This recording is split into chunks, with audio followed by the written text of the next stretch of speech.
Turn off my volume. Victoria.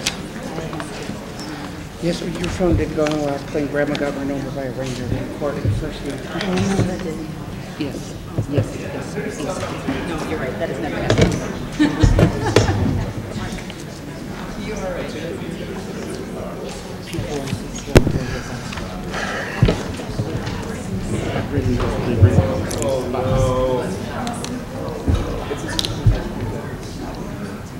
Well, hello everyone. I think we're running a few minutes late, which is what we don't want to do. So I'd like to get us started here.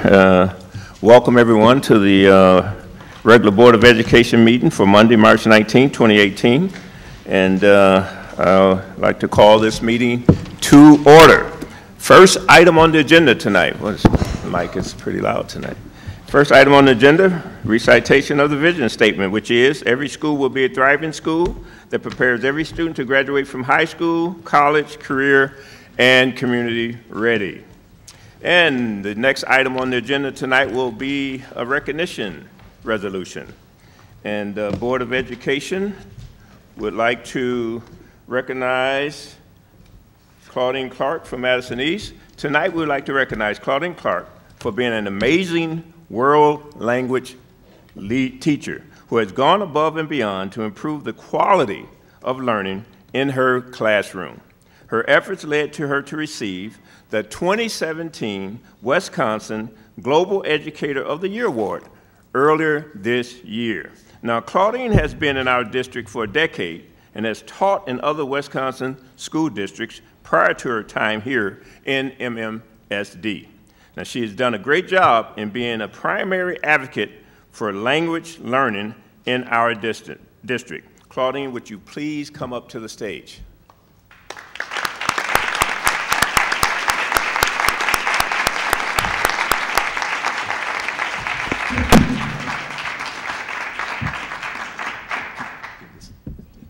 Yeah. Anna, would you please read the resolution? I will, thank you.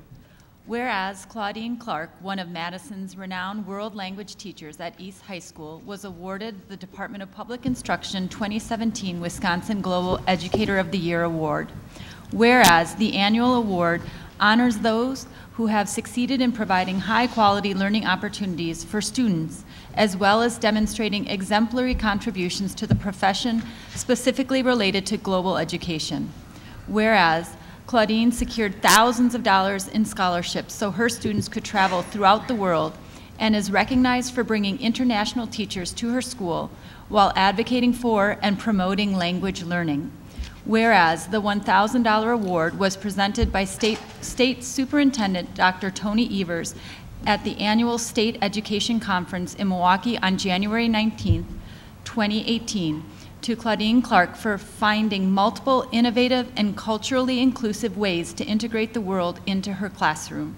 Now, therefore, be it resolved that the Madison Metropolitan School District Board of Education recognizes, congratulates, and thanks Claudine Clark for her remarkable achievement.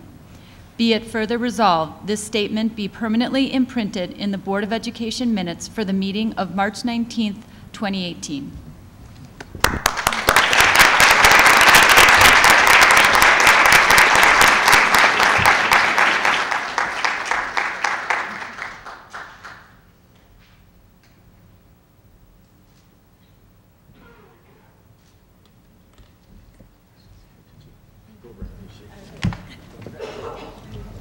Thank you so much.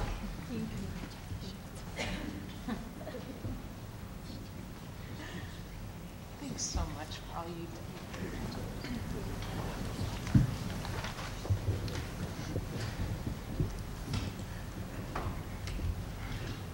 Well, once again, let's have another round of applause for a great educator.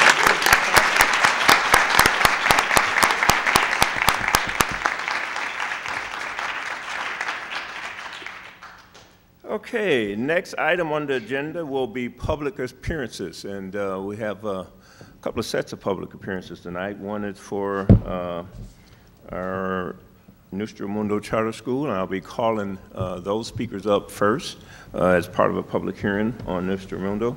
And after that, we'll have a general public public appearances section to the meeting. And the rules of the public speaking is about 3 minutes, so let's see if we can adhere to that. And we'll start by calling up one speaker, and I'll call up 2 speakers at a time. So second speaker, please be ready to come up immediately following the first. So Pamela McGilvery will be followed by Gwen Smith-Haynes. Thank you. You're welcome. Hi, I'm Pam McGilvray, and I'm the president of the board of Nuestro Mundo, Inc., the governance board for Nuestro Mundo Community School under the charter. And I'm here on behalf of Nuestro Mundo, Inc., and as a parent of a Nuestro Mundo student to support the request for a waiver regarding the Nuestro Mundo lottery. I want to mention that right now at our school we're also having a school safety session following the Parkland incident, and so many of our families were unable to attend tonight because they wanted to attend that important session. But I did bring 63 public appearances in support of the petition for a waiver and saved you a considerable amount of time tonight on public appearances. So our school has right now 2 admission lotteries to ensure that the starting classes have approximately equal numbers of Spanish and English speakers. This is critical for DLI to work, dual language immersion to work. The 2 lotteries are used to further Nuestro Mundo's overall mission to achieve better results for its students and to bring 2 different cultures together in a learning environment that fosters equity and compassion. This happens as students use their own home languages to support other students. It's really remarkable to see, and I would again invite you all at your time convenient to come and visit the school. The same 2 lotteries, in fact, are used for the other MMSD DLI programs, and just as for those schools, the 2 lottery process is necessary for the dual language immersion to maintain its integrity. So we hope that you will support this petition. In looking at our school in particular, this year, the number of ELL students was down in our attendance area. The numbers fluctuate throughout the years, but this year, at least this last year, the number of ELL applicants were down, which means without a dual lottery, we would have had, at a random selection, been more likely to be weighted towards English speakers as the predominant language. Now I say more likely then because we all know what happened in the 2016 election, that you can't rely on probabilities to make sure an outcome is determinative. So, in this particular year, as an example alone, we definitely need the 2 lottery system in order for our program to have integrity and to be successful. And so we ask that you continue to allow us to use the dual language the dual lottery system as we go forward with our charter. And we look forward to continuing the charter renewal process and working with you as the application comes before you in the near future. Thank you. Thank you. Gwen Smith-Haynes, followed by Jennifer Kroger. Hi, I'm Gwen Schmidt-Hannes. I am the parent of a 3rd grader at Nuestro Mundo School, and he does not come from a native Spanish-speaking family, but the experience that he's had at Nuestro Mundo has been incredible. I learned Spanish when I was in high school, and it's a completely different experience for him to learn it alongside kids who come from native Spanish-speaking families and from teachers who come from different cultures and are also native Spanish speakers.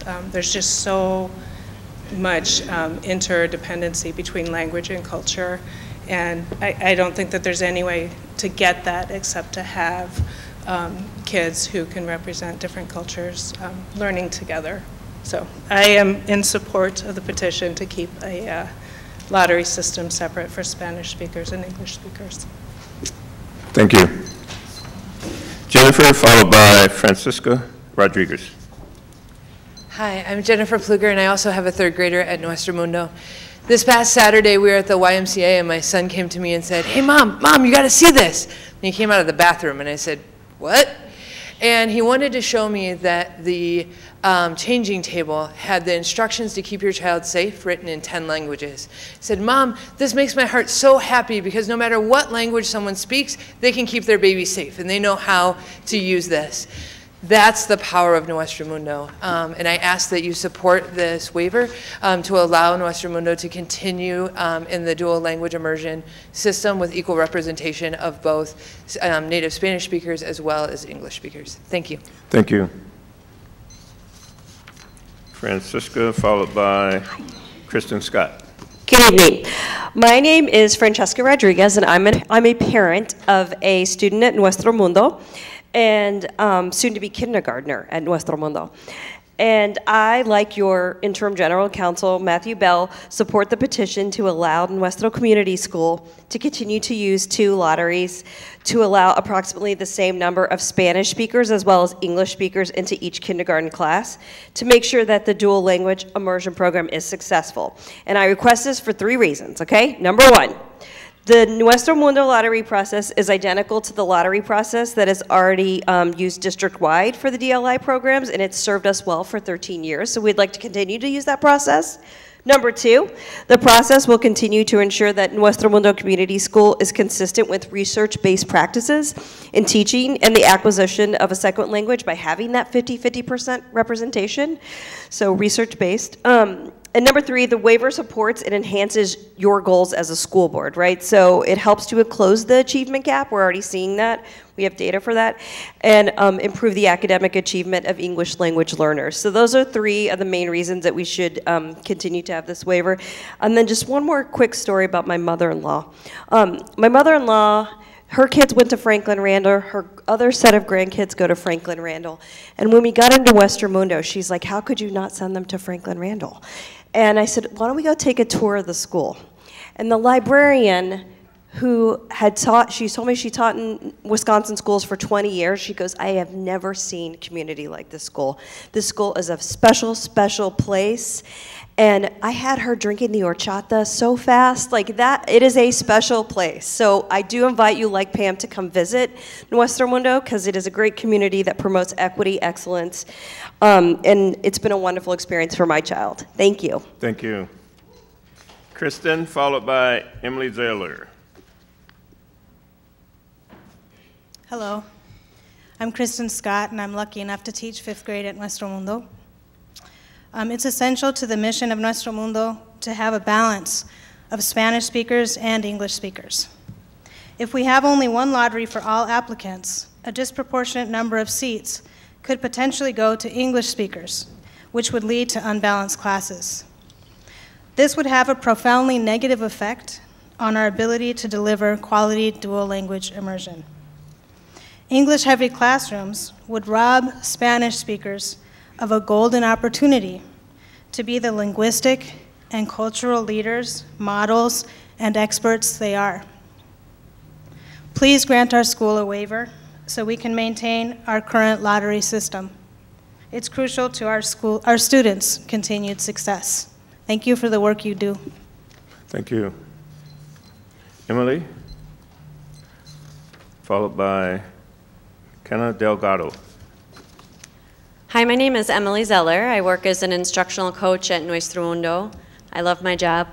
I'm here also to encourage the school board to please grant us or petition for our waiver. One reason that we spoke of that we need our dual lottery system is so that we can guarantee language models for our students. That means students who are fluent enough to be examples for their peers. If you've ever attempted to learn another language, you know that it's important to be around the language as much as possible. And you probably also know that it's important to have friends or classmates that speak the language. If you come to our school, and I hope that you come to our school, what you'll see is our Latino students are proud. They are proud of being language models for their peers. And we want this to continue. This policy levels the playing field for our Spanish speakers, and it is an equity issue. Please allow us to continue our dual lottery. It's serving our Spanish speakers well, and we ask your help in letting it continue. Thank you. Thank you. Anna Delgado. Hello, good afternoon. My name is Karina Delgado. I'm sorry I not speak English very well, so I speak Spanish. Good evening. I'm Claribel Vera Heredia, bilingual resources specialist for the district. I'm going to be supporting to the translation. Sorry, board members, since her presentation is timed, then we will need to do some adjustments in that. Yes, we'll make the adjustment. Just go right ahead and do your Thank you. presentation. Yo estoy a favor de la lotería de la escuela. Tengo 3 hijos. Mi hijo mayor es de la primera generación de Nuestro Mundo. Él se ha beneficiado de esta escuela. Él actualmente es estudiante de segundo semestre en la Universidad de Wisconsin-Madison. I support the lottery system of the school. I have 3 children. My first children is part of the first generation of Nuestro Mundo. Right now he's attending his 2nd semester at the UW. Gracias a la escuela, mis hijos no han perdido el español, que es lo único que les voy a poder heredar. Thanks to the school, my children hadn't lost their Spanish language, which is the only thing that I can leave to them. Gracias a la lotería, mi hijo pudo entrar. En el vecindario donde vivo, únicamente vivimos 3 familias latinas, creo. Y si no hubiera sido por la lotería, mi hijo no hubiera podido acceder a la escuela, ya que tienen un 50% de angloparlantes y un 50% de hispanos. Gracias a eso, mi hijo pudo entrar a esta escuela. Thanks to the lottery system that is right now, that's what my son was able to attend, because we are only 3 Spanish-speaking families at our neighborhood, and if we follow the 50% process of the lotteries, they will not be able for us to get into the school. So thanks to the lottery system is that our son was able to attend to Nuestro Mundo. Quiero que por favor nos ayuden como familia a poder continuar este proceso. Y gracias, porque me he dado cuenta que Estados Unidos realmente es el país de las oportunidades. Thank you for all the support that you have given to us, because this has making us really understand that the United States is really the land of opportunities. Thank you. Okay, that concludes our public appearances regarding Nuestro Mundo Charter School lottery waiver requests, and thanks to our public speakers. On to the general public appearances.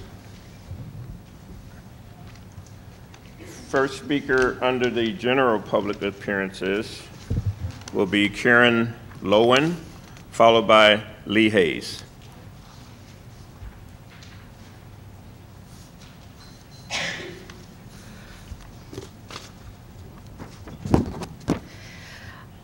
Good evening. My daughter Ruby is in 2nd grade at Leopold. She's creative, imaginative, well-spoken, and struggling in school.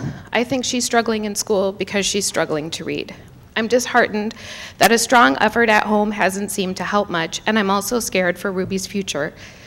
Studies have shown that kids who are behind in reading in 1st grade rarely catch up. Ruby's over halfway through 2nd grade. Is her educational fate already sealed at age 8? On January 31st, I emailed my concerns to the school, which resulted in a meeting with 2 school psychologists, Ruby's teacher, and Principal Sloan. It was agreed that Ruby needed an intervention, which would be time with a certified reading specialist. I left that meeting elated because we had a plan and we were working with a trained professional. After a bit of research, I learned that this was exactly what Ruby needed. Studies have documented that appropriate reading intervention works. A month has now passed since that meeting, and so far, nothing has been done for Ruby at school, despite repeated emails from me asking what's going on. Last week, I got an email response from the MTSS support teacher, and I'll quote from that email now. We only have finite slots in intervention groups, and we want to make sure we use them as equitably as possible. We were not able to come to a final decision on how to proceed with Ruby due to two complicating factors. First, the curriculum design of the DLI program model that Ruby and her cohort of students have operated under. Second, the infinite number of intervention slots we have available. So, that's the end of the quote. Ruby is not getting the help she needs, at least in part because there isn't help to give. Finite slots. It doesn't seem to, why aren't there enough slots? Is it because Leopold, with nearly 750 students, has the same number of reading interventionists as a school like Lindbergh with only 170 students? Leopold is over 4 times larger. This seems impossible that this could be true, but it is, and it's wrong. Leopold needs more reading intervention specialists, not less. Why isn't there more? Is it funding? It seems impossible that Title I funding for this school may go to fund a second assistant principal rather than more reading interventionists, but that's also true and would also be wrong. Leopold students are struggling to read. MAP scores indicate only 24% proficiency. This is really serious.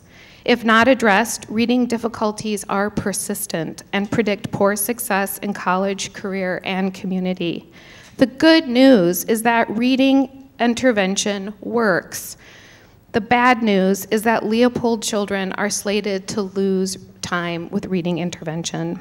If Ruby and Leopold are going to succeed, all of the reading interventionists need to be reinstated and more need to be added to reflect equity, need, and the school's large size. Thank you. Lee Hayes, followed by Robin Hellwood. Good evening, everyone. My name is Lee Hayes. I am the parent of a 4th grade student at Aldo Leopold Elementary Community School. I stand here today as a representative of the Leopold Parent Faculty Organization, or PFO. Now, according to the 2017 Community School Standards, as outlined by the Institute for Educational Leadership and the National Coalition for Community Schools, pursuit of equity is the #1 guiding principle for a community school framework. As my fellow parent at Leopold referenced, the MAP reading scores this year indicate only a 24% proficiency rate overall. What she didn't share is that only 7% of our African American students are reading at grade level, and only 13% of our English language learners are reading at grade level.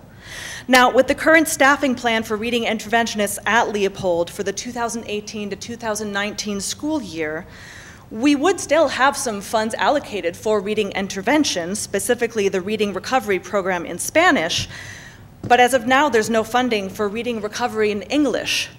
And this means that our neediest population, our African American students, would not have access to this nationally acclaimed reading intervention program. This is not equitable. The Leopold PFO recommends that the district reinstate all reading intervention positions at Leopold in next year's allocations, including our reading recovery teacher that serves struggling African American readers.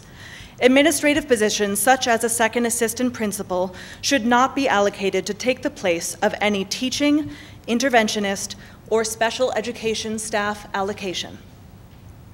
Now, as far as I'm concerned, the current MMSD allocation formula is extremely antiquated and certainly does not reflect the needs of our student body at Leopold. Under the current formula, regardless of the number of students, poverty level, or need in the school, every school in the district is allocated a 0.5 reading interventionist position. Now, Leopold is currently the largest elementary school in the district and the 6th largest overall of 53 schools. That means we're just behind the 4 high schools and 1 of the middle schools. This means that Leopold Elementary, with a student population of over 700 students, gets the same base allocation as Lindbergh Elementary, which serves around 170 students, which, as my fellow parent mentioned, we have 4 times as many students and not enough reading interventionists to help our students succeed. This is not equitable. As a long-term goal, the Leopold PFO recommends a complete overhaul of the current MMSD allocation formula. Leopold parents and teachers stand together and are committed to the pursuit of equity in our community school, as we know that all of you are as our Board of Education representatives. And we will continue to advocate for equitable staffing allocations at Leopold, as I know you will advocate for in our district as a whole. Thank you. Thank you. Michael Hernandez, followed by Michelle Elrod. I stand here in front of you after speaking the last time we had an open board meeting and came with concerns with the La Follette School District and school and what was going on at that location. And since then, a number of teachers have reached out and shared with me both good and bad things that have occurred, and we've seen forward progress in a number of areas to address our concerns as parents.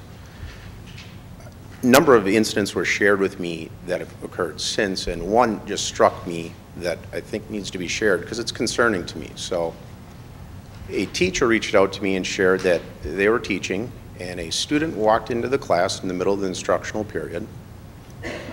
Teacher didn't recognize the student, had never seen him before, and the teacher asked, "Who are you and what are you doing here?"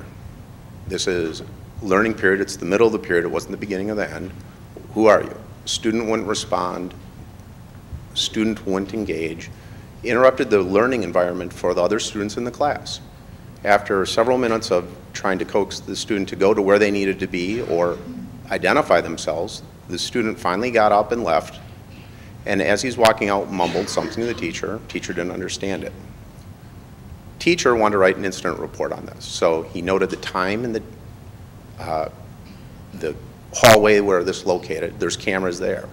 Reached out to the security officer of the school and said, at this date, this time, this place, this gentleman walked out of my classroom. I don't know who he is. Can you identify him? Security officer got back and said, no, I cannot. Can't write an incident report without knowing who you're writing it on. The security officer forwarded the information to the assistant principals and the principal. 2 weeks later, the teacher has not heard from anyone as to who this student was, and the teacher hasn't been inquired as to what incident took place in his classroom. That doesn't seem appropriate or right in any way, shape, or form, especially with everything going on security-wise. We don't even know if it was in fact a student. Those are my concerns. Thank you.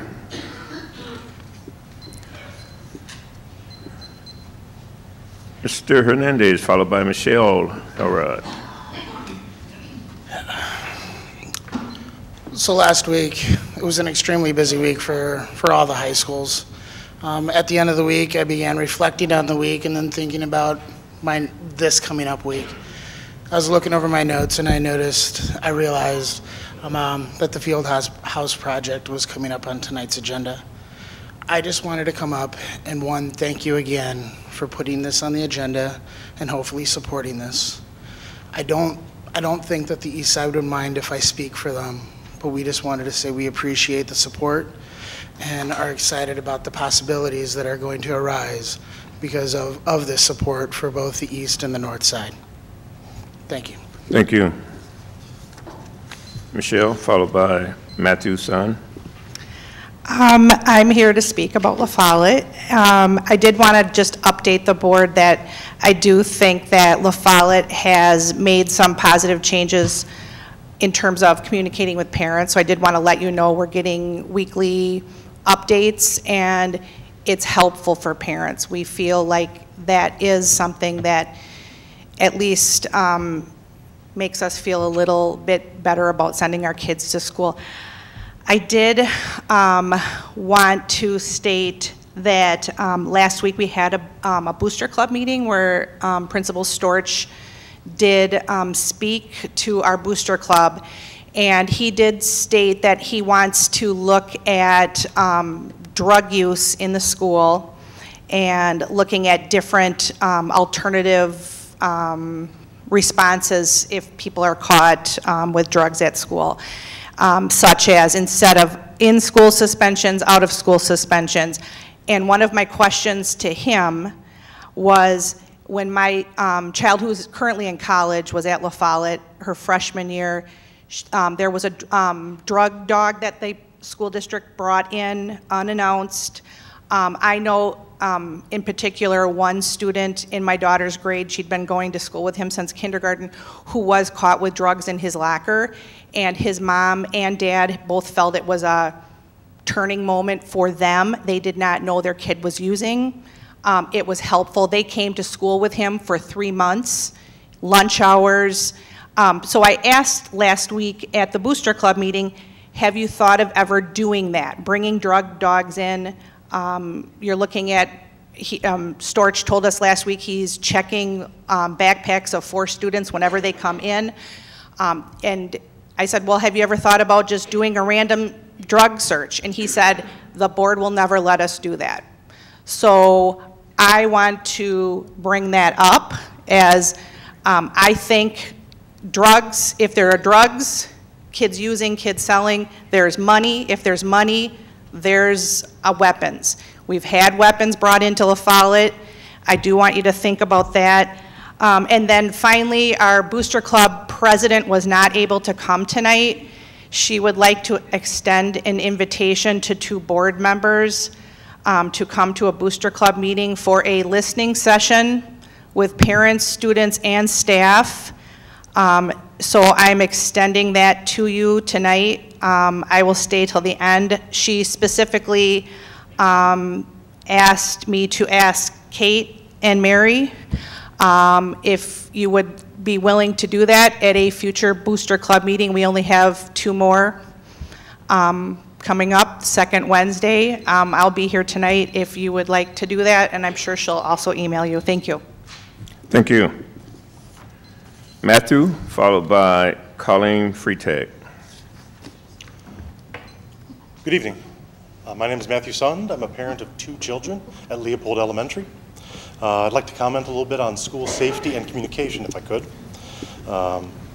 It's been stated that MMSD is committed to increasing the safety of the schools, considering the gun violence that we've had in our country, and I applaud you guys for that.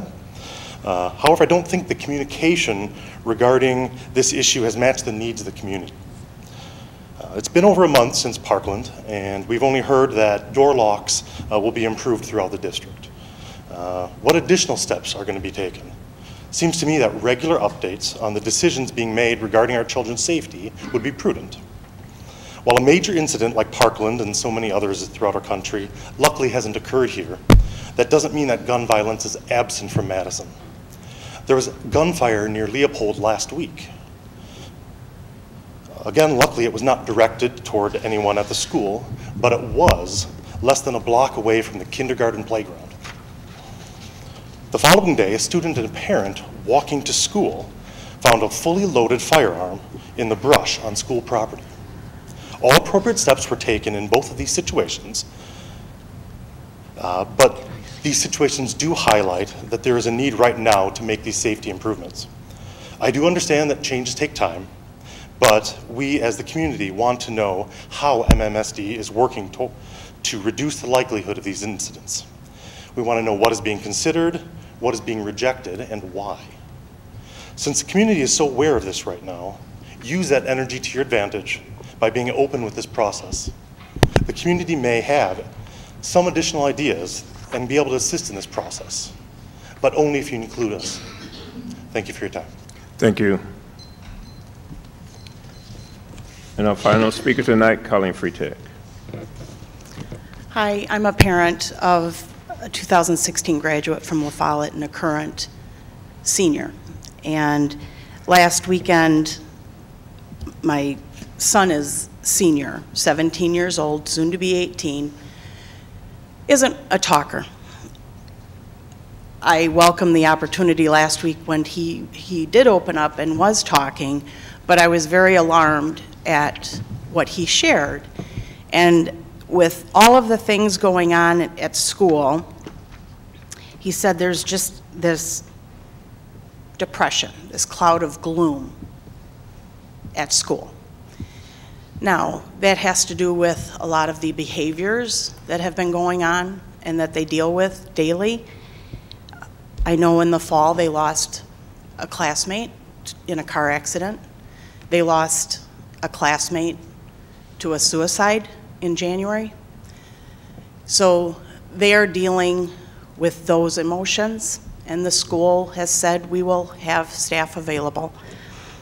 We've spoken before at the last meeting about the current behavior plan that's in place, and at La Follette, it's been discussed that it's about 6% of the students who are the disruptive students. With the social workers, counselors, psychologists that are on hand at La Follette, you can figure that maybe it's a 14-to-1 ratio, that each one of those professionals have to deal with 14 problem students, maybe more, on a daily basis. I was very alarmed when my son talked that he was afraid. He's afraid of losing another classmate. And I reached out to several other parents and confirmed that their kids are feeling the same. So my question, and I guess it goes along with what the other speakers were talking about, if so many of our people in the school are dealing with these disruptive students every day, all day, who's available? Who's available for the remaining 1,400 students who could be having some problems in dealing with?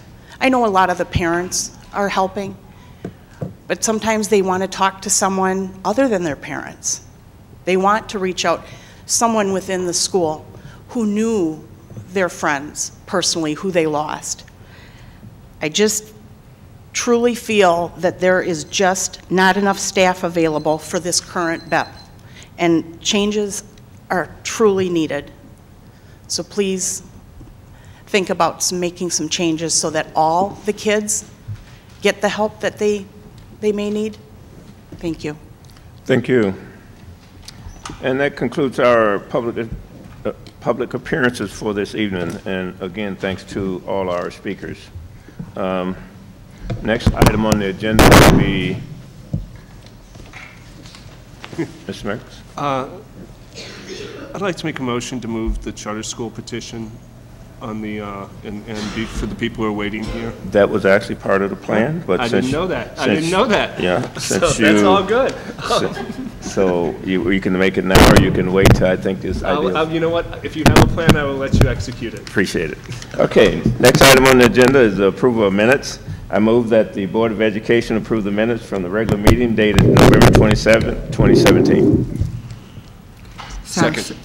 It's been moved and seconded. Any questions or comments? Seeing none, Lori, advisory vote. Aye. All in favor? Aye. Any opposition? Motion carries 7-0. Okay, at this time, I would like to make a motion that we move up on the agenda. Let me get to it. The vote for the it's 12.3. Yeah, the vote for the Nuestro Inc. DPI waiver. So I will move that the Board of Education authorize the MMSD. Well, first of all, I guess we need to vote on the motion to move it forward. Laurie, advisory vote. Aye. All in favor of moving the vote forward, say aye, please. Aye. Aye. Any opposition? Thank you. Okay. Then I'll move that the Board of Education authorize MMSD to request a waiver from the Department of Public Instruction, DPI, relative to the lottery conducted on behalf of Nuestro Mundo Community School. I think we had changed language. It's in the Board Docs version of it. I'm sorry, James, we did have a change to that versus the printed copy. Okay. It's a little bit different. All right, so that have not been seconded, so I'll make the motion again. You want me to pull it up and just read it to you? I have it here. Oh, you got it. Okay. I move that the Board of Education authorize the district to request a waiver from DPI, allowing the district to conduct a lottery on behalf of Nuestro Mundo Community School that categorizes students into two groups, native English speakers, and native Spanish speakers, and then select applicants randomly from those two groups. Laura, your advisory vote. Aye. Second. Okay, the motion has been moved and seconded. Any questions or comments? I guess I should have taken the second first. So, no questions or comments. I'll go back to you, Laura. Laura, your advisory vote. Aye. All in favor? Aye. Any opposition? Motion carries 7-0 that the Nuestramundo Inc. BP waiver is granted. Okay, we will go back. We will go back to our order as soon as I can get an order.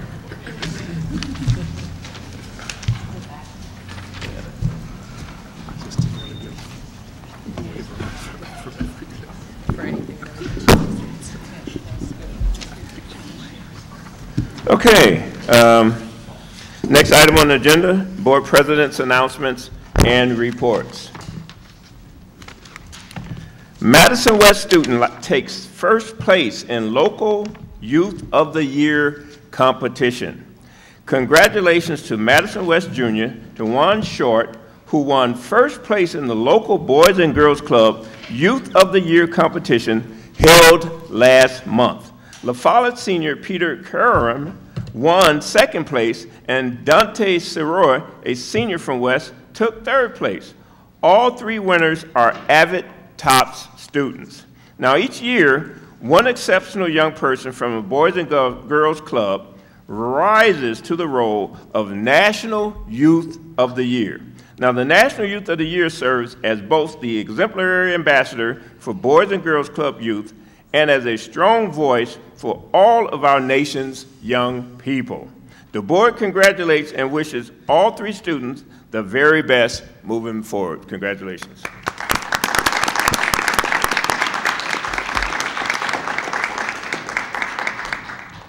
Now on March 10th, Nuestramundo Incorporated, the Latino Education Council, the Central Hispano, and co-sponsored Madison's 6th and Central Hispano co-sponsored Madison's 6th Dual Language Immersion Summit at Central Hispano. Since Nuestramundo Community School opened their doors as our district's first kindergarten through 5 dual language immersion school in 2004, the dual language immersion programs have expanded and are now available in 10 elementary schools, 4 middle schools, 1 high school, with another high school to be added in the upcoming year. The board would like to thank Nuestramundo Incorporated, the Latino Education Council, and Central Hispano for hosting the summit and for advocating and supporting our English language learning and bilingual students and families. Thank you. Okay, that concludes board president's announcements and reports. Next on the agenda is superintendent's announcements and reports. All right, thank you, James. So I'm Kelly Ruppel, Chief of Staff of the school district. For those who haven't had a chance to meet me, I want to apologize on behalf of Superintendent Cheatham. She is very sick today, and in 5 years, this is the first board meeting that she was unable to join us. So thank you very much for having me up to the table. And I would like to invite Alex and Ricardo up for their presentation today.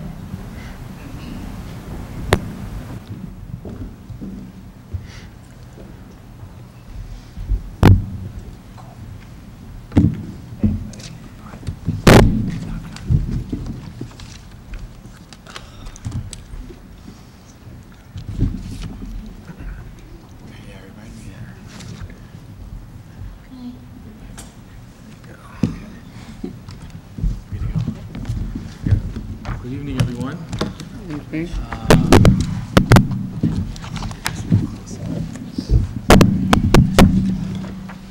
So despite Jen's absence, which we're quite sad about, we are actually very excited to talk to you about how we are hoping to serve Opportunity Youth. So let's get started.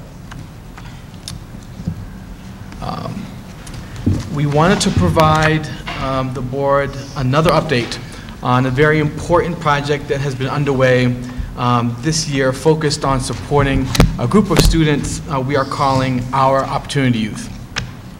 This project was born from our frustration not seeing sufficient progress, specifically Jen's frustration, not seeing sufficient progress in this area and continually hearing from those closest to these students in the community about the lack of coordinated support that existed for a group of our most marginalized and vulnerable youth.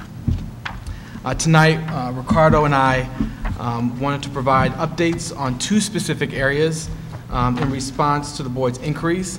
That is the proposed office and the prototype micro school we are launching that will serve La Follette this spring. Before I do so, I wanted to provide a few words about the project as a whole to provide some context. As a reminder, the term Opportunity Youth is meant to describe a group of students we believe are at a greatest risk of not graduating and are showing signs that they want to. This group includes out-of-school youth, justice-involved youth, and youth that are significantly off track but are still showing up to school. Several years ago now, we did a programmatic study of our alternative programs to get a handle on what we had and what we needed and the processes we used to fill existing seats. That led to the collapsing and repurposing of some programs based on quality, significant improvements to what is now called Capital High, and more clarity on the process for getting into Capital High. With Ricardo's help, we've taken another fresh look, this time from our students' perspectives. His review pointed to the need to continue to maximize the seats we already have in existing programs, but the need to add more intimate, flexible, and student-centered options. We also know that it is much more than just adding seats and programs. There is a distinct need for more intimate and thoughtful processes to find students who are out of school, to support the reintegration of students back into the most appropriate school settings for them, to monitor existing programs, and to build new ones where needed. Too often, students are getting stuck in what Ricardo and others have called the waiting game. This is not a new problem necessarily. In fact, it was highlighted in our programmatic review as well, but hearing it from students' perspectives has made it even more powerful and has created an even more urgency to to meet their specific needs. This is why we're personally convinced that the root of the problem is that we don't have a dedicated team tasked with directly supporting this group, their families, and the schools that serve them. The manifestation of the problem is that we continue to be concerned about limited options and about the lack of coordination and communication, despite the fact that we know the problems exist. So I'm going to turn over to Ricardo to talk a little bit more about the important function of this specific office. Yeah, thanks, Alex. Thanks, Alex, and thank you to the members of the board for the opportunity to provide more clarity around the role of this office and its place in supporting Opportunity Youth. I hope that our conversation will address some of the questions that were raised last week, and if not, we'll keep at it till we do, because this work is important, right? And we really want to serve these youth well. So I understand that the term office may evoke thoughts of like added bureaucracy or roles not directly supporting students.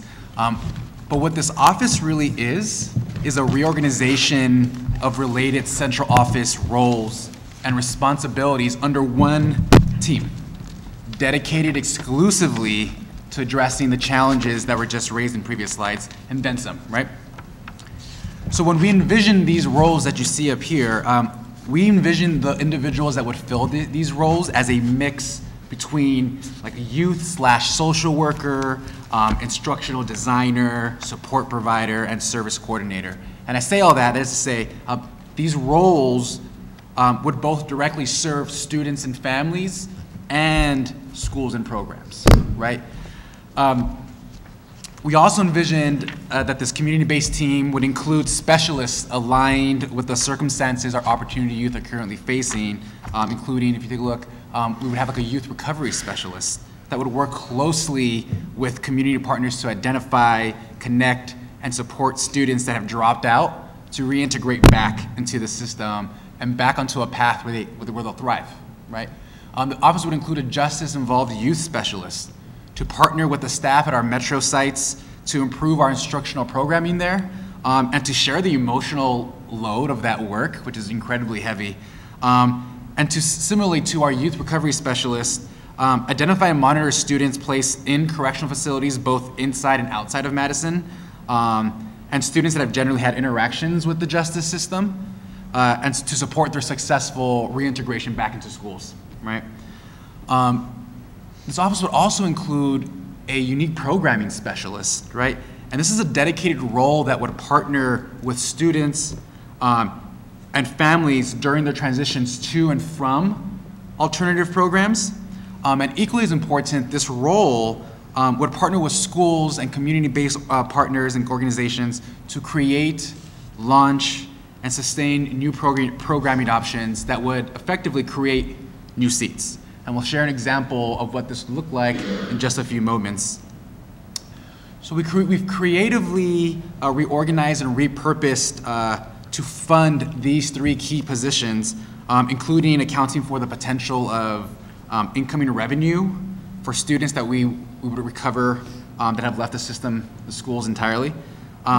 So what we are asking the board is approval of just one new position to lead this team, a director, to work alongside all these other team members to carry out many of the responsibilities just talked about, to work across the sectors to build and maintain community partnerships, and to have direct oversight over all current and potentially new programs outside of Shabazz and Capital, right? And again, I want to stress that all of these roles here would work both directly with students and families and schools and programs, right? And I also want to note just one thing, that there will be a more complete description of the budgetary asks in the upcoming materials for the next operational work group. Just want to note that there. So I want to transition over to give the final update, which is on this, brief you on this, the spring prototype that we've been talking about. Remember that the purpose of the prototype was to really just try something, right? To experiment quickly, to see what works and what doesn't work, and to build off from it, right? Originally, we were going to take on 2 different prototypes, smaller prototypes, to test out some ideas on how to better support our opportunity youth. But given the urgency for more student-centered programming, we decided to move more quickly on a more robust prototype this spring. So we're going to continue to closely study how this prototype rolls out to learn what the future implications are for our future strategy. And that prototype is this. So since February 21st, we've been fully engaged in an intensive design process to launch what we've tentatively dubbed a micro school. Essentially, a micro school is a small, intimate learning community tailored to meet the unique needs of its students and families. The instructional model is built upon, it's a mixture of things, built upon an intensive social emotional support, a strong project/experiential based experiential based learning model, and identity affirming learning experiences. And we're prototyping this micro school experience to provide approximately 15 to 20 students from La Follette, students that the system has, frankly, had trouble adapting quickly enough to support, to provide them a unique and powerful learning experience in this coming 4th quarter. That means like right now, right? Essentially, I want to underscore that. Aside from the actual instructional model, the part that really makes this micro school unique, it's the how of how we're creating this space. While we've engaged with many individuals to make this micro school a reality, including La Follette staff, central office staff, many of whom are in the audience right now. You're all right here. It's the complete integration of students as partners in this process that has made this entire experience feel like a game changer. It's actually a photo from one of our design sessions. So having youth voices in that space, so youth voices who are actually former La Follette students themselves and transition over to Capital, so students we could have classified as opportunity youth at one point, in this design process, challenging our assumptions, right? Pushing on our ideas, throwing out some of their own awesome ideas has just been an incredible, incredible experience. In fact, once students enroll in this micro school experience, the second major project of the quarter will actually be to complete what this micro school looks like and feels like, which is something we're pretty excited about. And our relationships with our community partners has also been incredible, and Alex will provide a bit more insight into what that experience has been like. Yeah. So very similar to Pathways, we've learned how powerful it is to actually engage community partners in designing unique and specific spaces for kids as we offer voice and choice. And we're excited that Selfish Ambition and the Life Center have come aboard to be a part of this process. Life Center specifically is providing high quality, professional, modern space that includes modern classrooms with HD TVs, a recording studio, a professional kitchen with a cafeteria, a full-size gym that we're also going to be resourcing with one of our virtual learning systems. This location is only about 1.5 miles from La Follette to ease with transition, both for students and for staff, in what we're calling a bridging system to ensure that students still have access to critical supports in their home school. Selfish Ambition is playing a critical role in providing supplemental supports by way of tutoring and mentoring from a host of volunteers, one of the largest consortia of congregations in the Dane County area who demonstrate the same urgency to support students and families with tremendous need. So they have been working maybe just as hard with us in this space to get the best ideas on the table on how to leverage both the people power as well as facilities that reflect the high expectations that we have both the students and our staff. Great, thanks, Alex. Space is really important. The people are also very, very important, right? And we know that the right people can make an experience like this truly transformational for students. And that's why we're staffing this micro school with a number of passionate adults, including we've got a full-time teacher there, special education case manager, full-time social worker dedicated to this group, restorative justice coordinator also involved, and a number of mentors and supports coordinated through our partnership with Selfless Ambition. So we're really excited for, just for the resources that are available in this space. To the right of this slide here is we're providing it's a sample day, quote unquote sample day. So this is what a day may look like, but things may change depending once students begin to envision what their school will look like. I just want to emphasize that this schedule here is free flowing, in that we may end up engaging in a community building session where youth are unpacking trauma that they experience, or they're digging deep into understanding their identity and the role it plays in that environment, in the Madison environment, that I may actually spill over to longer than what we had scheduled for, and that's the beauty of this space, right? It's truly tailored to meeting the needs of students. One of the things we do want to highlight from this potential sample day is that this opportunity, this partnership with an awesome community member that will deliver a hip-hop architecture course that is actually nationally renowned. And he's bringing this into this space with a passion to serve these youth, and he's bringing quite a few of awesome resources into the space too, including 3D printers, and a bunch of other really cool things. So it provides a really great opportunity to expose students to this just awesome learning experience, but also creates an opportunity for our students to earn STEM credits, right? Possible math and science credits, which we're really excited about. In terms of what we're looking for as we're looking for a timeline, this week La Follette staff are going to engage students and families in recruiting conferences, and we're hoping to get about 90% of our students to say yes enthusiastically. And we have a great family night planned on April 3rd, where we're actually planning to include parents into a part of the design process for this micro school space. And yeah, and we're hoping to come back together in early May to check in on progress in a formal way, even though constantly checking the progress is a natural part of this staff that will be present at this micro school. So I'm going to pause there because that is it. And I do want to do one thing because I failed to do it last time and I felt terrible about it. I just want to give a shout out and thank you to a lot of the other staff that was supporting the original work in the project. Some folks are here today, Cindy Green, Marcy Sorensen, and Rudy Bankston, who's in the audience right now, who are actually incredibly instrumental in moving a lot of this work forward. So I apologize for the late thank you if you're there. But yeah, I'll pause there and open it up to questions and questions. Okay, Nikki? I have several. Please bear with me. Oh, sure. And so we're starting the micro school April 5th. That's providing approval from the board, or in general we're starting it and then you're coming back to the board? So Nikki, the micro school is being used within current funds because these are current students. We have fund allocation per student.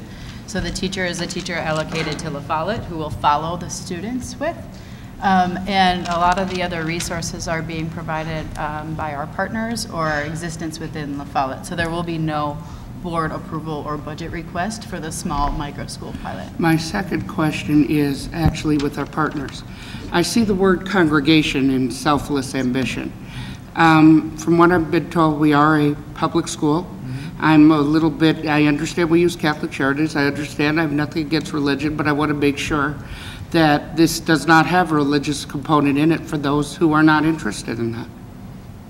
Yeah, thanks for that, Nikki. We are very mindful of both the organization and potentially some concerns about potential proselytization or recruiting students and families to be part of congregations.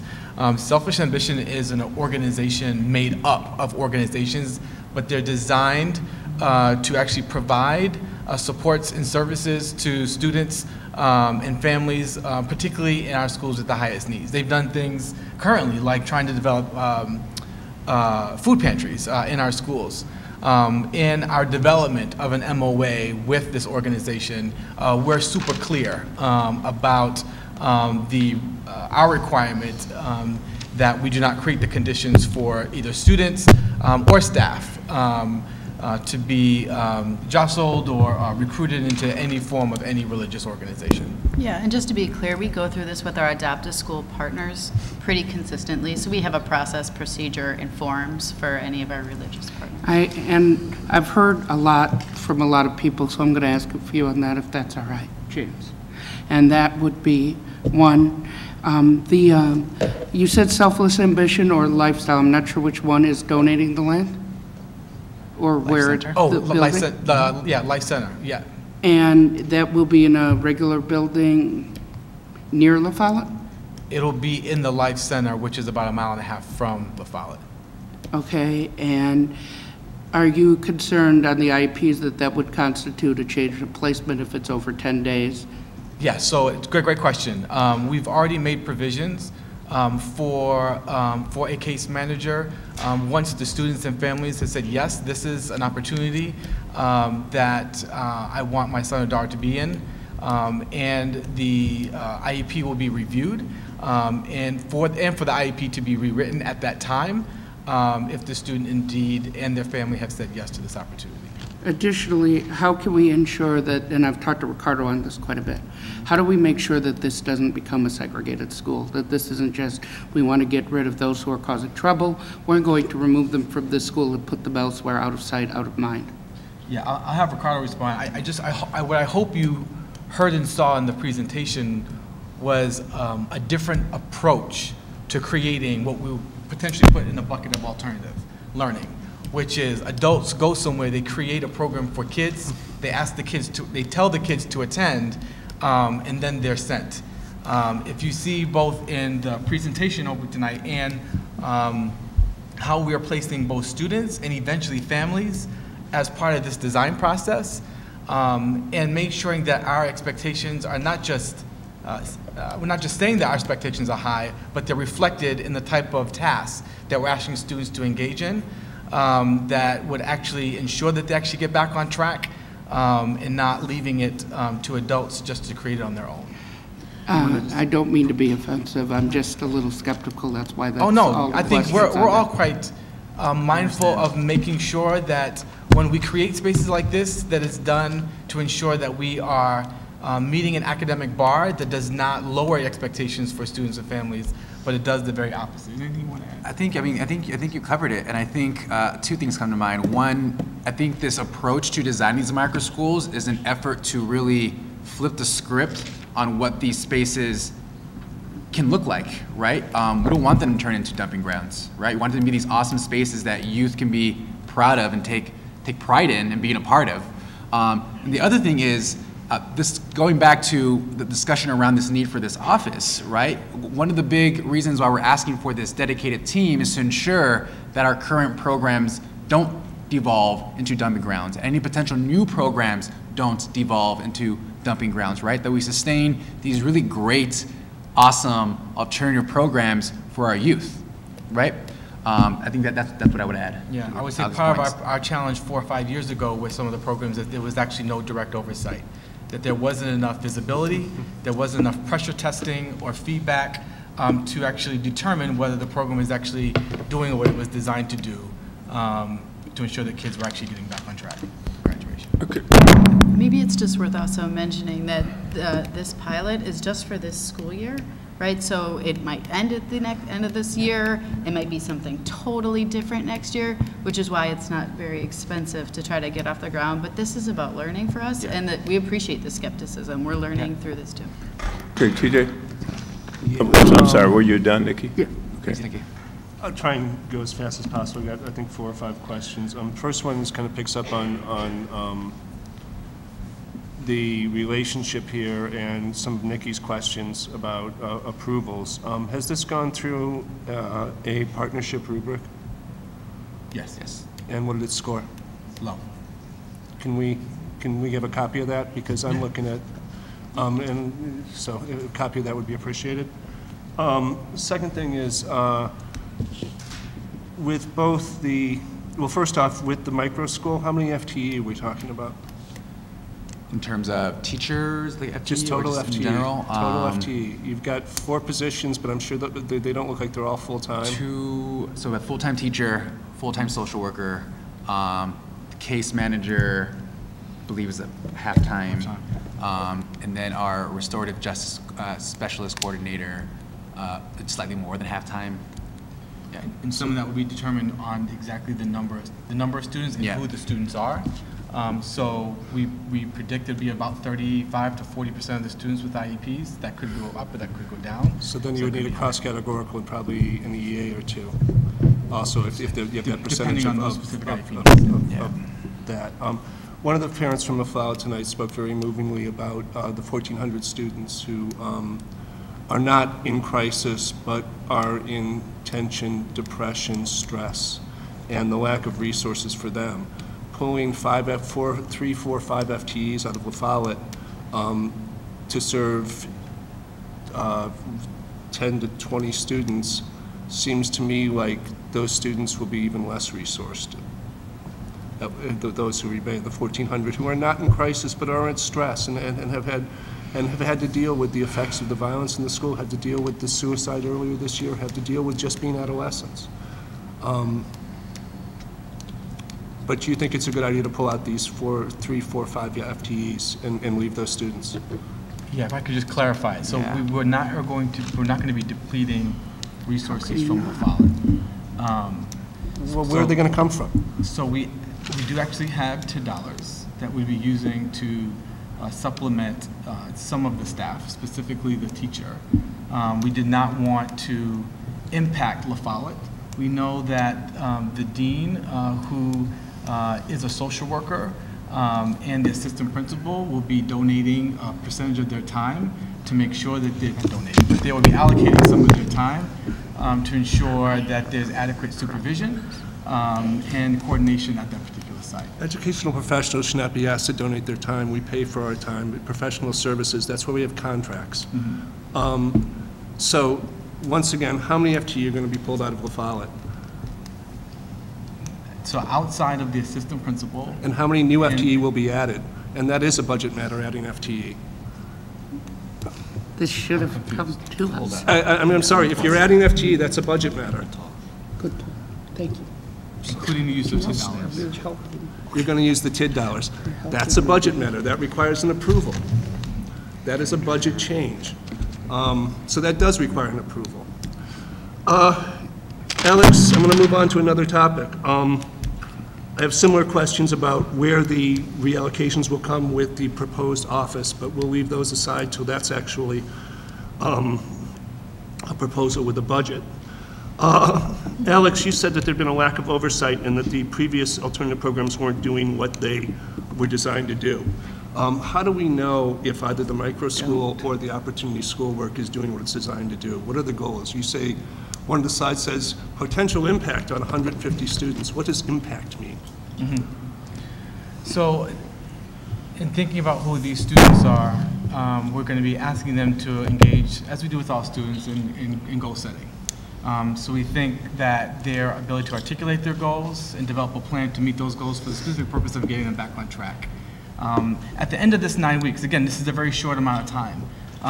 We're not expecting to actually move the earth, but at the same time, we do expect students to demonstrate progress towards getting back on track. So at the end of those 9 weeks, students and their families will be better positioned to think about where I am now, what I've learned, what I've accomplished, specifically the ability to develop the confidence and belief that our district can provide the necessary services to support them get back on track, which would include an increase in attendance, reduction in referrals. We're looking at all of their suspension data now, and number of credits earned compared to what they have earned previously to being enrolled in this program. With both the general and the specific one, having some metrics in front would be really, really nice. Instead of having post hoc, anecdotes and this is what we had, it would be really, really nice, because otherwise we really don't understand it. You referred to the suspension data and the credits earned. How are students being selected for this program, and who is eligible for it? So we've identified students who we think would most benefit from this program, from this micro school. These are generally students who are not on track right now, and who have expressed the desire to. We've heard from some students that the 90-minute block is not necessarily satisfying to them, that they actually can't function well within that 90-minute block. So it's also an identification of students who have said, I actually need something different. And this week, through our trusted adults, both the students and the families will be engaged in a discussion about where they are versus where they want to go to determine if this is the right option for them. Would students be able to apply, or is it only those who are being recruited? Students apply. If a parent's at home watching this meeting tonight and they say, you know what, I think my daughter or my son would be good for this, could they apply, or is it only students who are recruited? So there's no application. We would definitely welcome a conversation with that student and their family about whether this would be a good option for them. What's the gender breakdown of those being recruited? What's the gender breakdown of those being recruited? Of the students that we've done a preliminary analysis of, about 60 to 70% are male, and the rest are female. And what's the racial breakdown?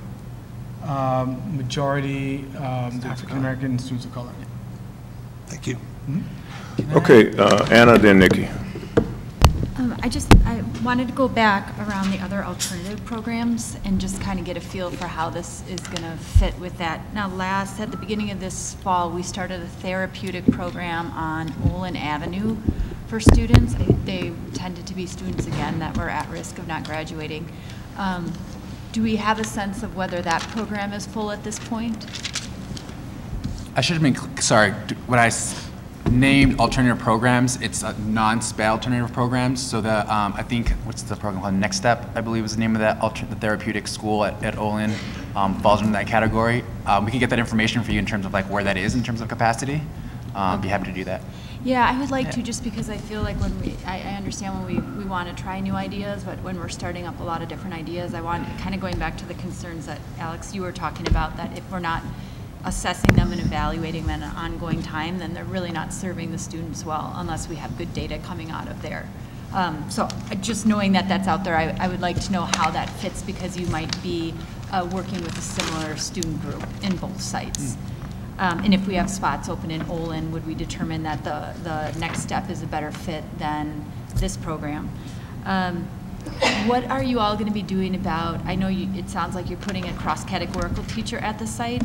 What are you going to do about kids that may have related services? Is there a plan in place, or is it just going to be something where kids come in and then IEPs get rewritten so those are not there still? Yeah, that's a good question. So part of the discussion we've had with the school, in particular identifying the staff who would help do the rewrite of IEPs if necessary, is to build what we're calling a bridging system. So that's to ensure that current resources at La Follette that a student already has access to would not be disrupted. Given the proximity, it's really about developing a really tight schedule in time for people to get to and from that site to make sure that those related services are being offered. Okay. Yeah, because I would hate to see families have to pick and choose, and if, you know, kind of being guided out of it if maybe those services aren't going to be at that site.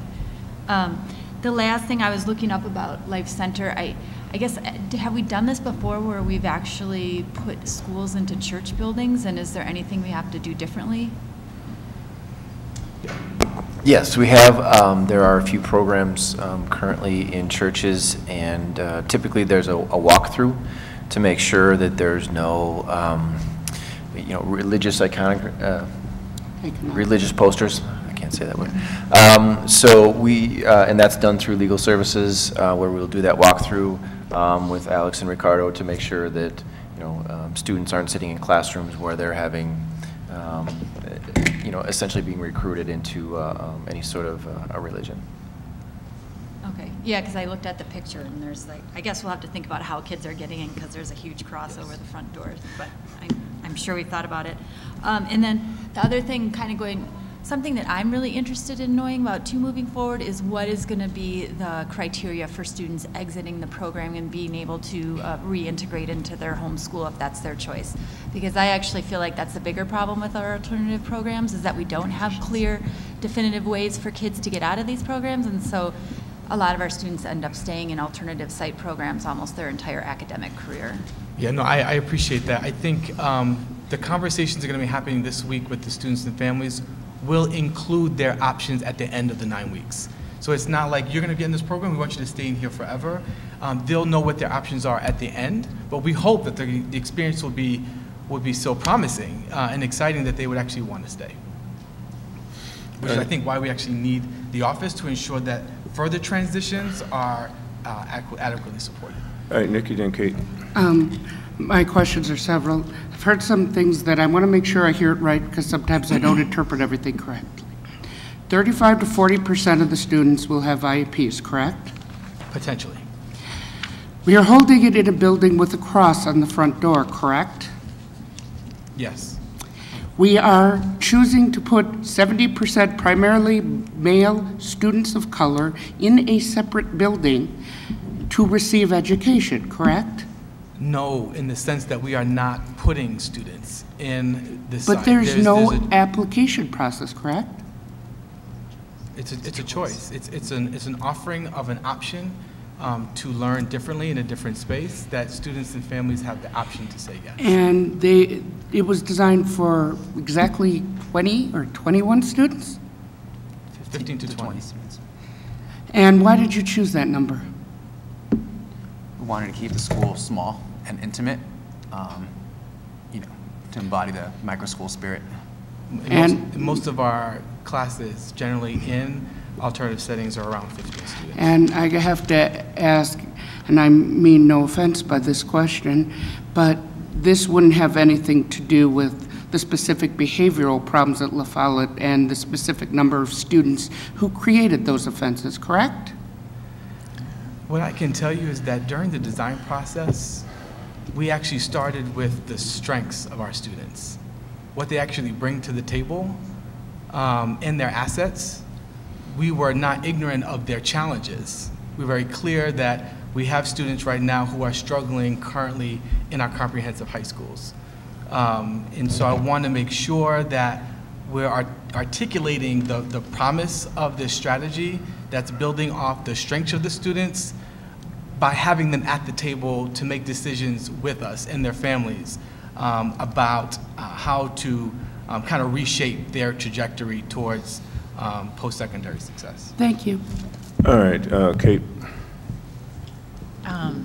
Yeah, I mean, maybe just on the alternative, the micro school in particular, I'm very supportive of the process you guys are using. I would love to see some metrics and kind of know how we're gonna know what good looks like at the end, and how are you gonna make the choice to continue this or not, right? Or continue the process even or not. But a student input into the design of how they spend their educational time.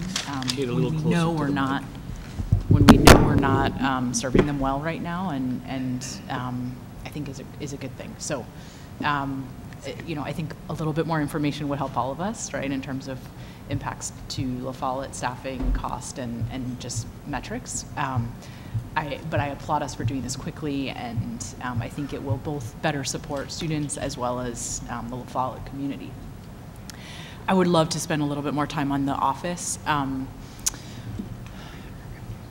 I'm really struggling with understanding how the office is the best first foot forward, I think. I continue to hear from schools. I have kids that I've requested alternative settings for who have not had access to alternative options because we don't have space. And what I see here is shifting. You know, we have essentially 450 students in alternative settings already, and the message is maybe those settings aren't the best. We need to shift what they are, and that may be true.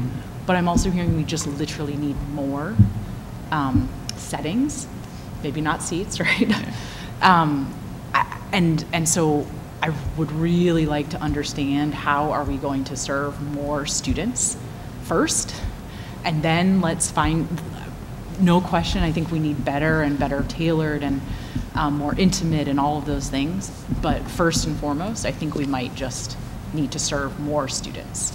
I'm hearing, you know, about students who have left alternative settings and come back to their home schools who don't want to be there or aren't a good fit. I mean, it's just, it feels like more is actually really relevant here. So I think I said that last time. I think I'll probably keep saying it until I see us being able to say yes to schools who are saying, I have a student who needs a different setting, and us being able to say yes. We've got that. So can I like respond please, to that? yes. Yeah, I think saying yes to the office is saying yes to both more options and the office, right? And the way that we're understanding it is, what do we mean by options? Because there's a variety, there's a number of students who, yeah, may benefit from our current options right now, like potentially like with our partners through OFS, for example, or Omega. We have a significant number of 9th and 10th grade students, for example, who won't qualify for an option until they reach that 11th grade year, and they've demonstrated that, you know, year and year of not succeeding in that school space. So it's a matter of like having the capacity to create those spaces, and that's what this team is, right? So it's like doing both. Except that we don't actually, those 4 people aren't going to be doing direct service, right? They're not going to be teaching. We would have another budget request for the ability to actually serve those students, right? So there may be an increase in the number of seats that we could potentially open up in our current options, right? But it has to happen on like both ends. And yeah, there may be potential asks or requests for these new spaces if we do want to expand the number of seats. I'm thinking about expanding what we currently have. I'm thinking about the students who whose needs don't align with what those programs are currently offering, right? So we could put them in those programs, but if they're coming back into the school space. I mean. Does that make, yeah. I hear you, I have a hard time adding 4 folks that aren't going to necessarily allow us to serve more students in alternative settings. Direct, without additional budget and additional people, right? Yeah. So if I could just say, you know, Capital actually wants to expand. They want to serve more kids. They think they can. Right now, they actually don't have the space to do it. At second semester, we did a review of every single seat to make sure every single seat for second semester was filled. Just 2 weeks ago, it was only 2 slots that were still open, so we're identifying what students who have that need.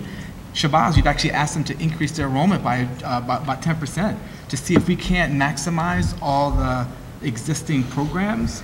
But if we are going to add like just more seats, we actually need more space. And right now that isn't quite doable given where Capital and Shabazz are currently positioned. We do have our contracted services, we could expand there, but we actually think we could potentially do it in-house through ideas like this micro school. Does that make? It does. I mean, I'm not seeing the office, I'm not seeing a line of sight to doing that. I'm seeing a line of sight to another request for another 5 FTEs to have a micro school. But that doesn't make sense. That the 4 central folks aren't going to. So I'll get off of it. You Can guys I just get it. make one clarifying point that I think is really important here, is that it is not 4 new people. It is 1 new position. The other 3, think about it as a reorg. They're positions that exist, move, 0.5s that are combined. So it's 1 new position. I just want to be really clear on that. Yep. Okay. So second, just one other point, and not on this, is you made a comment earlier, oh, these aren't the special ed alternatives, right? I would really encourage us to locate this office as a part of student services. I think the integration between student services and our opportunity youth programming is very relevant, and I worry that the kind of thinking as a separate entity is going to not serve our young people well or our staff well. So. Okay, Mary. Thanks, Kate. Yeah, I also have a few questions, and I think many of the points that have been brought up are, I agree with. I have the same questions. So where does this new office, who does it report to? Superintendent. Yeah. So that's why I don't understand why it doesn't. I think it's a real problem not to have it with apart from our alternatives. I really see that this is a way of, it's an alternative to students who we aren't reaching. And I think it gets a little bit back to Kate's point about that type of coordination or oversight that looks at all of these things combined. And so this feels to me, I'm not against the effort of a micro school or an entrepreneurial sort of approach, but I think it belongs within our existing structure, because I think that the students should not be pulled and identified and treated differently, and I think we have to approach our alternatives that way. So that's one concern that I would have. The second concern is I understand the repurposing for the people in the office and the 1 additional position, but I think TJ brings up a good question about the people who are actually staffing the micro school, and if they're not coming out of La Follette, where are they coming from? Yeah, so the one particular teacher who we inquired about, who has demonstrated the knowledge, the skills, and the disposition to support students in very robust ways is from East High School. And she said, without hesitation, yes. Not only does she see herself a part of this, she sees in growing it because she believes in what this opportunity can provide students, given her success in working in similar ways. So just to answer that question. So that's one teacher, but you indicated that there's other personnel. Yeah, that we're still in the process of recruiting. And so there is a budget. I mean, we have paid personnel who are in the school, and this is additional unless you're taking East allocation and putting it here, that this is additional funds. And is that what you reference as the taking TID funding? Yes, so it's a mixed use of funds. We have TID dollars as well as members of our team have identified vacancies that have not been filled in using that allocation to support this FTE. So but then you're hiring people. You are, I mean, hiring people. Who do you find to hire just on this short notice who are just not employed or are going to leave their jobs for a 9-week stint? It's possible. It's possible. Well, see, I guess the way I'm reading it, and you can tell me if I'm wrong, is that you actually have this all planned out, and you sort of know, but you're for some reason I don't feel like you're sharing that. Like you have the answers, you're almost ready to start the school, and I don't feel like we are getting all the pieces at the board. And frankly, the funding, I agree with TJ. If this is taking TID money and putting it, I think the whole budget for it, I don't know if we're paying Life Center any money, the staffing, I don't know if there's transportation for the students. I mean, I think we should be approving a budget for this. Ricardo started by mentioning that he was going to have the budget as attached to the operation work group, and that's primarily, I think, was the plan. So I think that's the right thing to do. We'll put for the micro school? Was that for the micro school that you, or for the office that the budget was going to be? It was for the office. We could include a breakdown of what it's looking right now for the micro school. Okay. Yeah, let's make sure. All due respect, Chief of Staff, I'd like to recognize everyone that speaks. Mary's got the floor, and we'll move from there. Right. And I appreciate, great, I'll look for the budget. I am concerned that this is, for the questions I've already, the structure of it, the budgeting of it, the staffing of it. The other thing is the startup and entrepreneurial ventures I've been a part of in my life. The first 9 weeks don't show a whole lot. And I just feel, it feels really rushed. And it feels like we'll do 9 weeks, really rushing, really pulling this, and I applaud the effort. I think this is, but I'm not sure actually in 9 weeks you're going to be able to really give information that either says, yes, go ahead, go deeper, do more, or to say, nope, not working. My guess is you'll just say it's too early to tell. We've seen some promising results. There's good things to it, because that's what it will show. And there will be challenges, because we don't have the answers. And so I'm just wondering about this approach of rushing something through for 9 weeks that I don't think is going to be conclusive one way or the other. Okay, thank you. Yeah, I support the approach. It's a pilot, and it's a trial, and I think everyone's made some very good points. The one point that's really worth talking about as we move forward here, if we move forward, is the budget piece. I do think that we're going to talk about whether or not the board should be approving this, improving the budget. So I think that's something we'll have to talk about. But it's a pilot, and pilots are to find out information.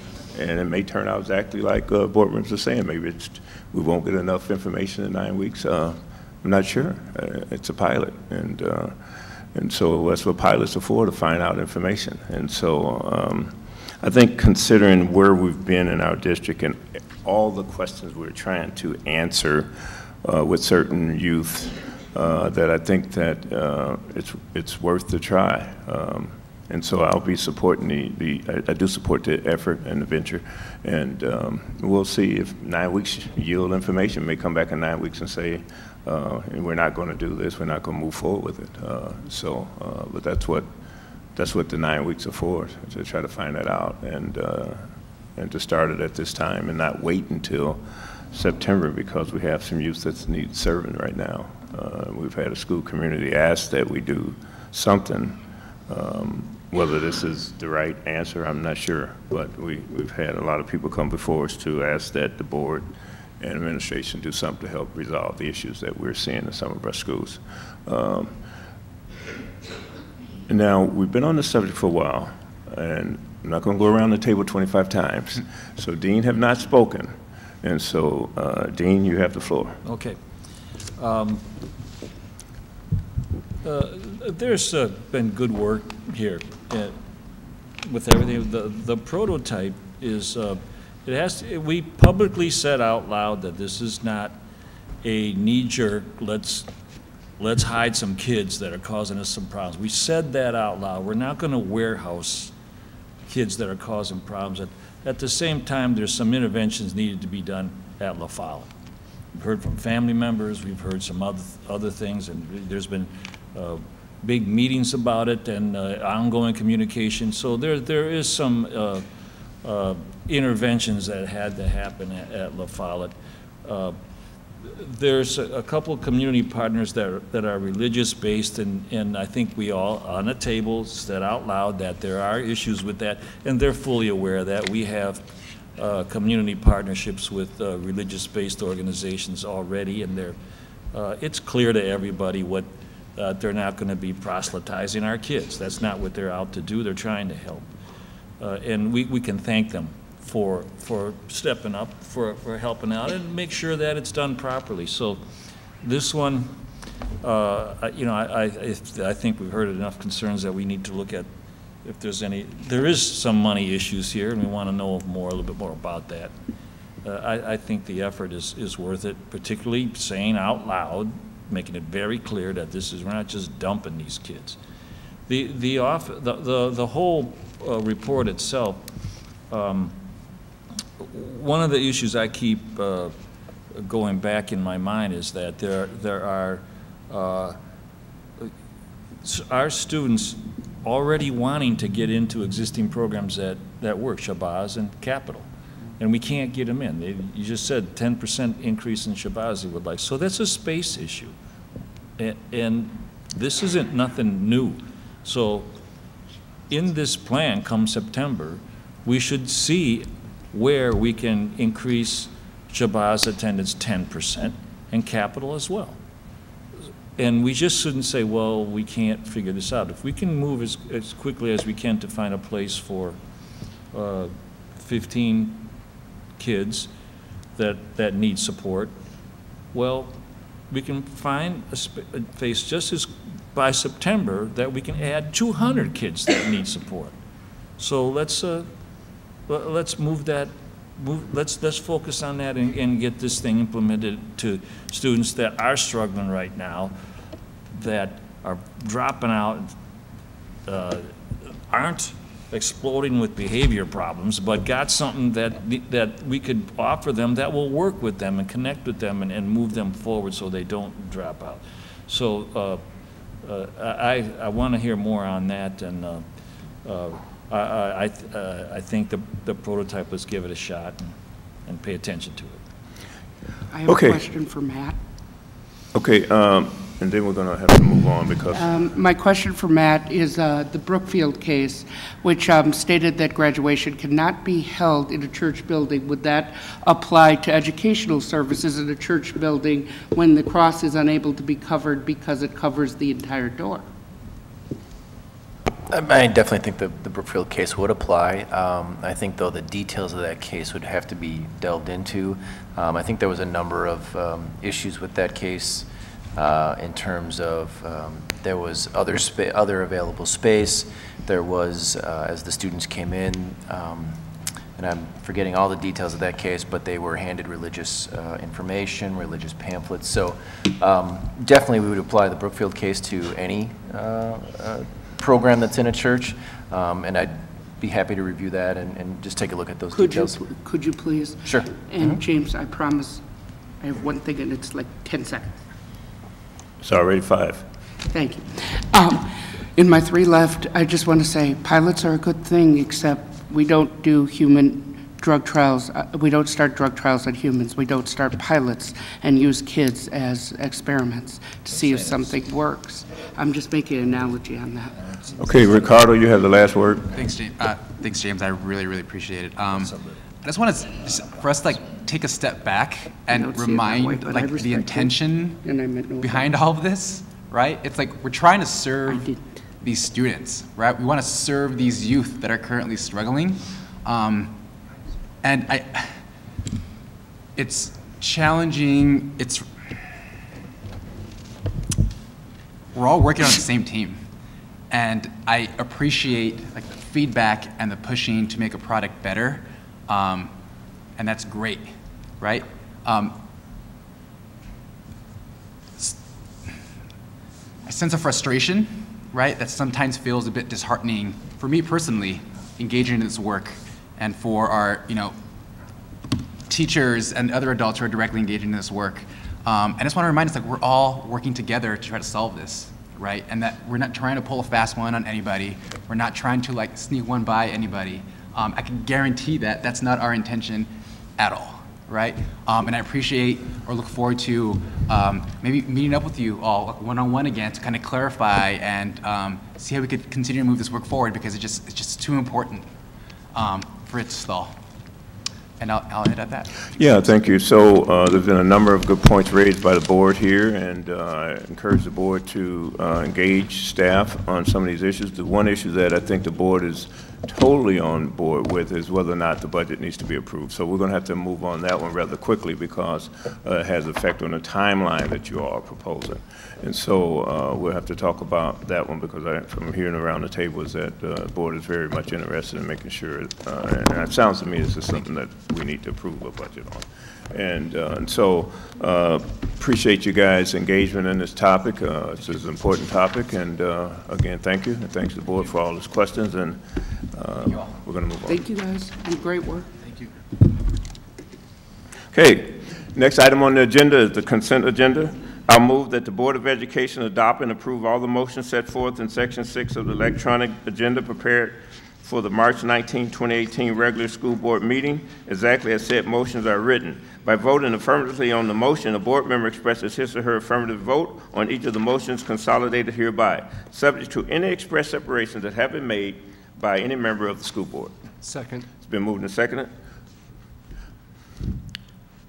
Separations. No separations, but I have one question and three quick comments before we vote that I would like to make. Okay. Okay, we have a move. We've been moved and seconded to the motion. So no separations. You said before we vote? Yes. So why don't you go right ahead? All right. Question is on 6.11, which is the contract for security services. Are we continuing to do a search for a in-house security director? You're definitely in the process of trying to figure out what that might look like. It might not be for next year, so we may come back to the board with the current status for next year, but the conversation and how we want to go about recruiting, training, finding that right person is absolutely top of mind. Okay. And then the quick comments, 610 bounce back, 6.9 bounce back, 6.10 crisis prevention. I just want to point out that these are two expenditures in areas of mental health, behavioral health, and the services and the kind of things we always talk about that we should be doing as a district, and that we're passing two of these on our consent agenda tonight. And in a similar one, I want to highlight the donation from the Ecumenical Faith Fund for after-school transportation at Kennedy. One of the things that you hear over and over again, particularly from our schools that aren't Title I schools, is that access to after-school programs for low-income students and families are compromised by lack of transportation. So I want to applaud the Ecumenical Faith Fund for this, and highlight this is an issue in many of our schools. All right, thank you, Mr. Merckx. Laura, your advisory vote, please. Aye. All in favor? Aye. Any opposition? Motion carries 7-0. All right, that concludes consent agenda for the night. And the next item on the agenda is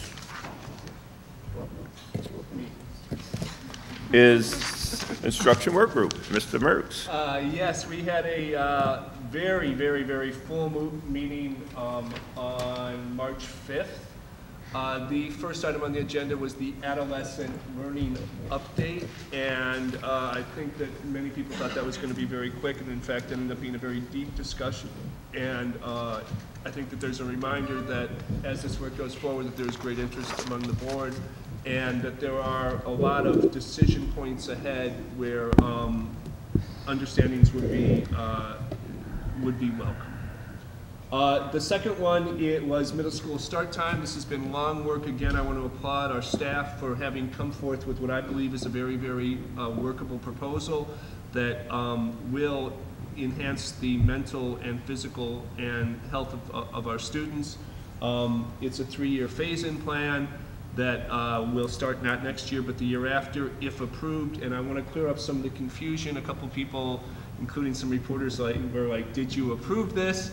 At that meeting, we did not approve it. My understanding is that no one raised objections and that there will be something in the budget that we pass this year that will, in effect, be a go-ahead approval. So there won't be a direct vote on that unless requested by a board member, in which case we'll try to agenda it.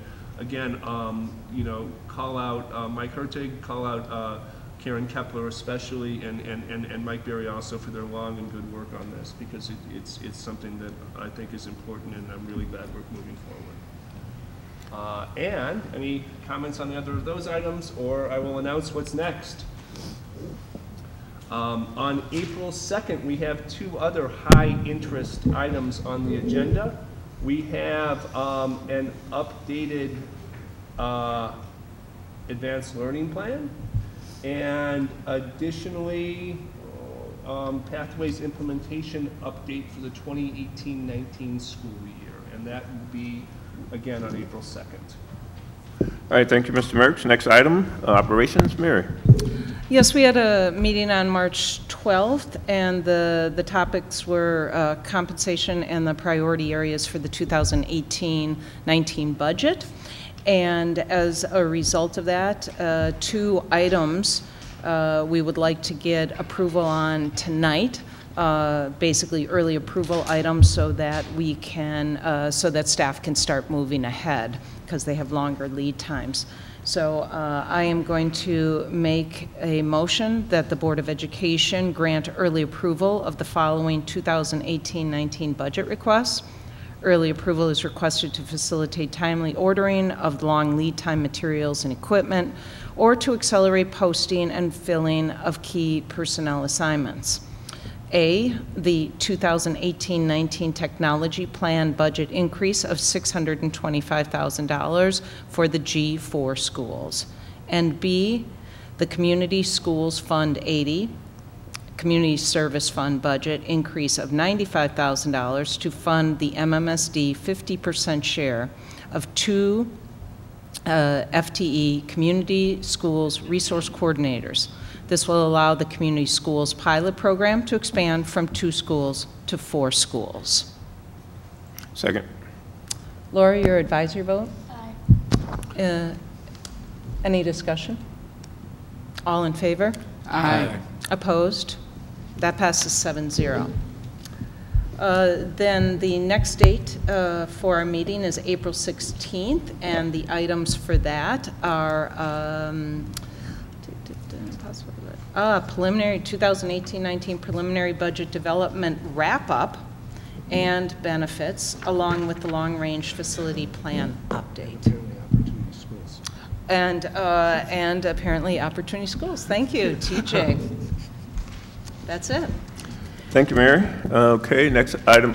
I had a deposition. I told Jen in advance I would not be at the City Education Committee. As a result, they did not have quorum. Our next meeting is April 16th. Thank you. I was there, and you're absolutely correct. So, and that falls under other reports to the board. So that was our City of Madison Education Committee report. Next report is the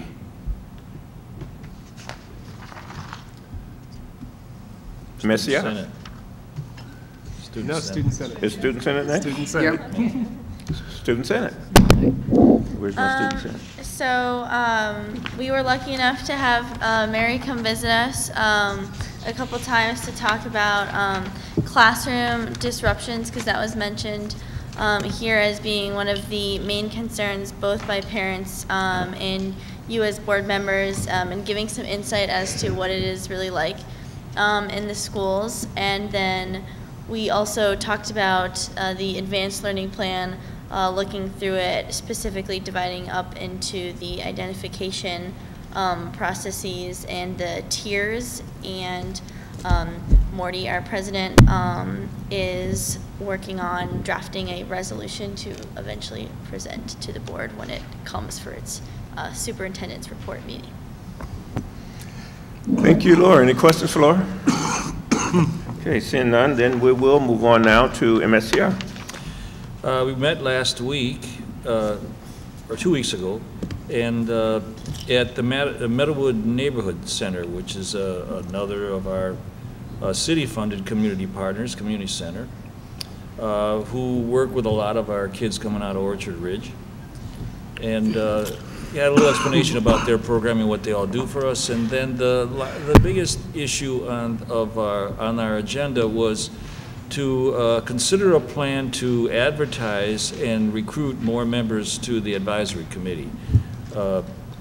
There is only one parent on the committee, and as one of the really big weaknesses on the committee is that there is no members on it from our community of color, and 75% of all the youth that use MSCR activities are families and children of color. So we want to develop a plan to recruit specifically to different communities that would perhaps then come and join the advisory committee. So that's on our agenda soon. We'll be doing that in consultation with some of the staff that can help us market that opportunity and get the fact that MSCR even has an advisory committee. So at our next meeting will be in April. All right, thank you, Dean. I'm up next. Education Resource Officers. Yeah. We had a meeting where we're getting down to determining how to actually come here and give you a report that the entire board could use. We'll be meeting again before the next board meeting, where we'll continue to take the suggestions that we have and put them in, perhaps what we're deciding on is giving you, perhaps coming up with a plan that offers two suggestions. One, if we keep the ER program, here's the best practices that we should do, and if we don't, here's how we should phase it out and pick up the responsibility. So that's where we're heading.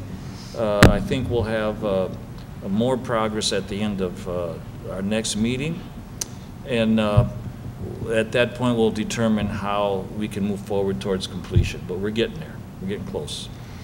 All right, thank you. So will the board get some brief written report on the activities of the last year of this committee? That's the plan. It not probably before we complete it, but if you want something like that, we could certainly give an update. And the committee was not necessarily established to determine whether or not we should or should not have EROs in schools. So unless I misinterpreted what you just stated, the board's going to get more information than just simply some information that suggests whether we should have EROs in schools or not. Absolutely, absolutely. Yeah, this was put in a pretty extensive process that gathered more and more information once we got started, and it's been extremely thorough, and I think the quality of the folks that we have on there have demonstrated that, like that football coaches. They are who we thought they were. They're really bringing it, and I think what we'll be able to bring to you will be pretty comprehensive, and then we can take it from there. Well, appreciate that, because I've had the opportunity to attend a few meetings, and these meetings have been facilitated. There's been a lot of information, so I hope that was brought to the board as some synopsis or summary of the work that went on in the committee, so the board members who have not had a chance to attend and be part of it will have an idea of all that went into it, and along with whatever recommendations that you all make. And so that's what I'm hoping in terms of some kind of report to the board, that it's at least comprehensive enough so the board can have the information to make their own decisions about how we move forward. Thank you, Mr. Loomis. Okay, next item on the agenda is other business. And I'll move that the Board of Education grant the district the authority to request an easement from the City of Madison to allow installation of a gate on the westerly entrance to the public pedestrian bicycle path on Midville Elementary School grounds as identified and set forth in the documents prepared for the March 19, 2018 regular board meeting. Second. It's been moved and seconded. Questions or comments? Seeing none, Lori, advisory vote. Aye. All in favor? Aye. Any opposition? Motion carries 7-0. Item 12.2, East Spectator Gym. I'll move that the Board of Education approve the funding model for the proposed $2.8 million East High School Fieldhouse renovation project, which is based on a $1 million gift from an anonymous donor, a $300,000 donation from the East High School alumni and supporters, and $1.5 million in MMSD budget funds, to be charged to Fund 41 capital maintenance budget in 3 nearly equal amounts in 2017-18, 2018-19, and 2019-20 fiscal years. Second. Been moved and seconded. Questions or comments? Mr. Mertz. Just a comment. First off, I want to applaud the generosity of the donors, of them, and for the staff who have worked to make this happen. Secondly, I want to remind the board and also the budget staff that the district contribution from Fund 41 based on past budgets comes to about 12% of Fund 41, $500,000 a year, and that as we go forth budgeting, that the maintenance needs of all our schools and the capital improvement needs of all our schools are very great and will remain great, and that if we are dedicating that portion of our Fund 41 to this particular project, we should look for ways to match that and bring money back for the maintenance needs of all our schools. Ms. Vandermeulen. I do agree with the proposal. Actually, this wasn't for basketball for me as much as making it to have 2 handicapped accessible bathrooms as well, and to have students be able to access both the weight room and the locker room, which haven't been updated in 50 years. And having been in the East locker room, I can understand that it's a little tight on the space, so I am all for it and will be voting for it. Thank you. Any other comments? Lori, advisory vote. Aye. All in favor? Aye. Any opposition? Motion carries 7-0. Well, is there any old or new business to be brought before the board tonight? Seeing none, I'll entertain a motion to adjourn. So moved. So moved. All in favor? Aye. Anyone opposed? We're adjourned.